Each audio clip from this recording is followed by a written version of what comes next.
বন্ধুরা, আমরা এই মুহূর্তে দাঁড়িয়ে আছি।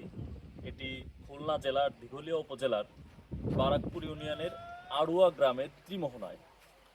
এই জায়গাটি অত্যন্ত সুবিখ্যাত এবং বিভিন্ন কারণে আপনারা যারা আড়ুয়া সম্পর্কে জানেন।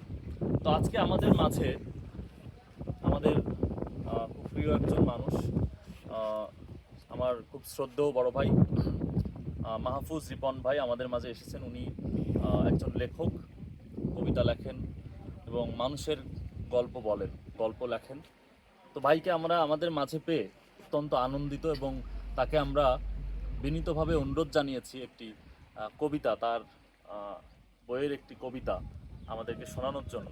তার কবিতা অত্যন্ত সহজ, অত্যন্ত সরল এবং সেই কবিতায় মানুষের কথা আমরা শুনতে পাই। তো মাহফুজ ভাইকে আমি অনুরোধ জানাচ্ছি। কবিতার শিরোনাম মাদাপুরের মাথাভাঙা নদী। প্রাকপুর দিয়ে হলুদেই মাথাভাঙা নদী দুভাগ করেছে দুটি দেশকে।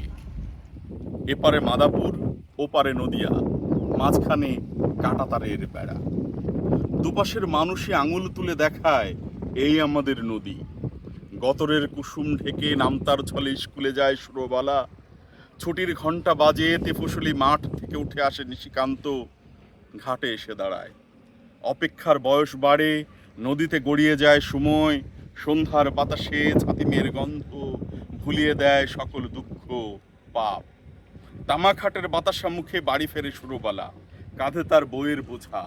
মনে পড়ে নদীর কথা, নদীর কাছে যায়। অন্ধকার হয়ে আসে, ওপারে দাঁড়িয়ে আছেন যিনি, দূর থেকে তাকে গাছের মতো মনে হয়। ধন্যবাদ।